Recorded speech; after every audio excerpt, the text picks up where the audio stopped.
Daniel stood at the edge of the dance floor watching the woman he just married spin under the soft glow of string lights, smiling nervously.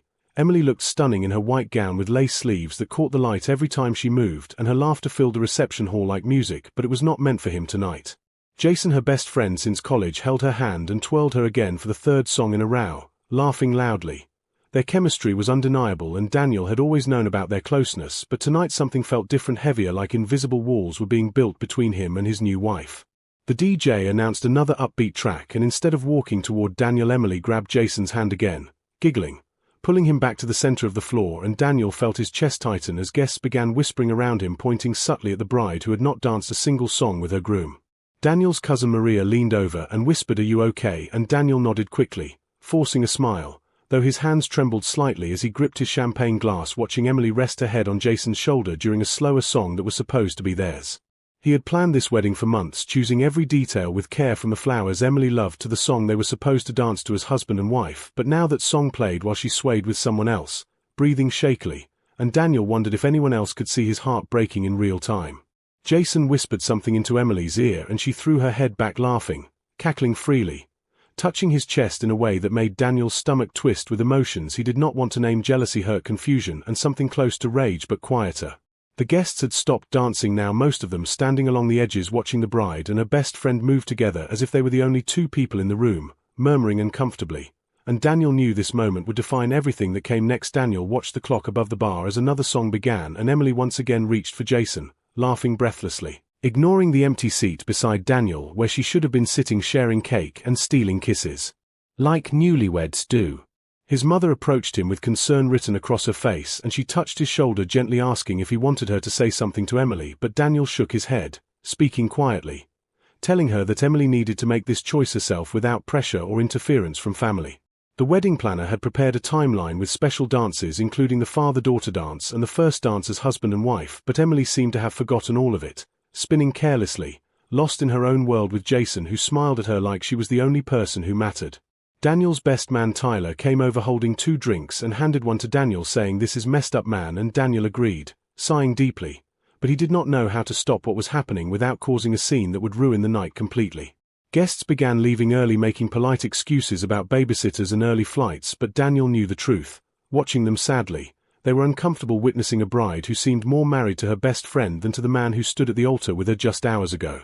Emily finally glanced toward Daniel between songs and she waved, smiling innocently, as if nothing was wrong, as if she had not spent the entire reception in another man's arms, while her husband stood alone, surrounded by people who pitied him more than celebrated him. Jason pulled Emily close again, and Daniel saw him whisper something that made her blush, giggling softly. And that was the moment Daniel realized he could not stay silent anymore, because his dignity, his love, and his future were all slipping away with every song.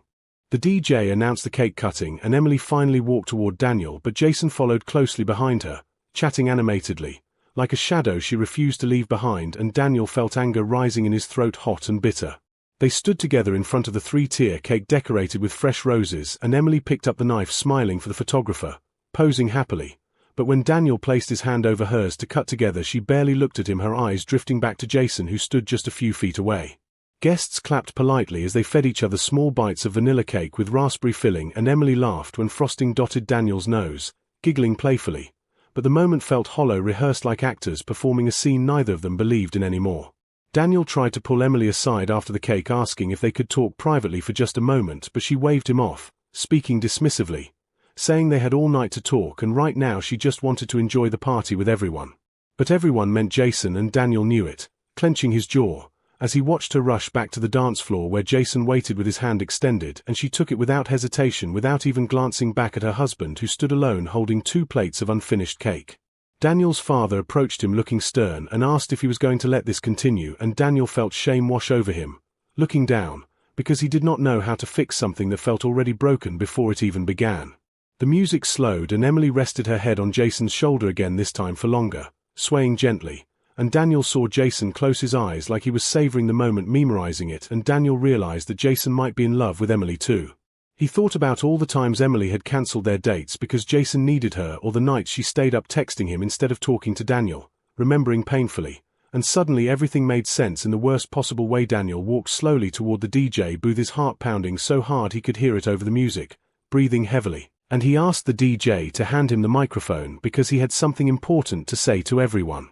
The music stopped abruptly and Emily finally looked at Daniel with confusion in her eyes, frowning slightly, as all the guests turned their attention toward the groom who stood alone under the spotlight meant for celebration, not confrontation.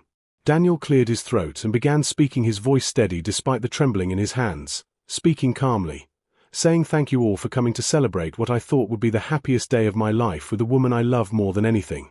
Emily stepped away from Jason, her face going pale, looking worried, as she realized something was wrong, and the room fell completely silent except for the sound of Daniel's voice carrying across the reception hall.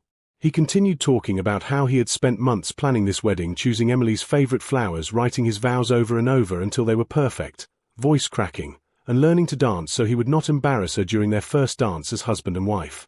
But that first dance never happened, Daniel said, speaking quietly, "because my wife has danced every single song tonight with another man while I stood here watching our guests leave early because they could not bear to witness what this has become."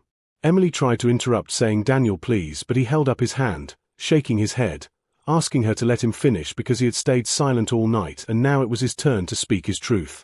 He talked about the sacrifices he had made supporting Emily's friendship with Jason even when it made him uncomfortable, speaking honestly, driving her to Jason's apartment at midnight when Jason was sad, paying for trips they took together and never complaining because he trusted her. Daniel said he believed love meant giving your partner freedom and trust, but tonight he realized he had given too much, voice breaking, and lost himself in the process, becoming invisible on what should have been their day. Tears rolled down Daniel's cheeks as he looked directly at Emily, saying, "I see you now, Emily," crying softly. "I see that your heart has been divided all along and I was too afraid to admit it because I loved you enough to pretend it was okay." Jason stepped forward looking uncomfortable, speaking defensively, trying to say that he and Emily were just friends, but Daniel cut him off, saying, "Friends do not hold each other like that. Friends do not make a groom feel like a stranger at his own wedding." Emily was crying now too, sobbing quietly, her makeup running as she reached toward Daniel, but he stepped back, telling her that he refused to spend his marriage competing for her attention with someone who would always come first. The room was so quiet you could hear people breathing, and Daniel's mother was crying, wiping tears, while his father stood with his arms crossed looking both proud and heartbroken for his son who finally found his voice. Daniel said he did not want to embarrass Emily or ruin the night, but he needed her to understand that marriage required boundaries, speaking firmly, and tonight she had crossed every single one, leaving him humiliated in front of everyone they loved. He asked Emily a simple question, looking into her eyes as he spoke, voice trembling. "Do you want to be married to me, or do you want to keep living in this space between me and Jason, because you cannot have both anymore?" Emily stood frozen, unable to answer, breathing shakily, and Daniel waited, giving her the chance to choose, but the silence stretched on, and that silence told him everything he needed to know about where he really stood. Daniel set the microphone down gently and walked toward the exit, walking steadily, leaving behind the reception, the uneaten dinner, and the woman who could not decide if he was enough, and as the doors closed behind him he felt something unexpected relief. What we learn from this story. This story teaches us about the importance of boundaries in relationships and the danger of taking our partners for granted. Emily's selfishness and lack of awareness cost her a man who loved her unconditionally, while Daniel's mistake was staying silent too long, hoping things would change on their own. We learn that true love requires presence, respect, and the courage to speak up when something feels wrong. Jason represents the complications that arise when we do not clearly define our relationships. And Emily's failure to set boundaries with him showed disrespect for her marriage vows. We also learn that self-respect matters more than keeping peace, and sometimes walking away is the bravest choice when someone shows you they cannot prioritize you the way you deserve. Communication, honest boundaries, and emotional awareness are essential for any relationship to survive and thrive.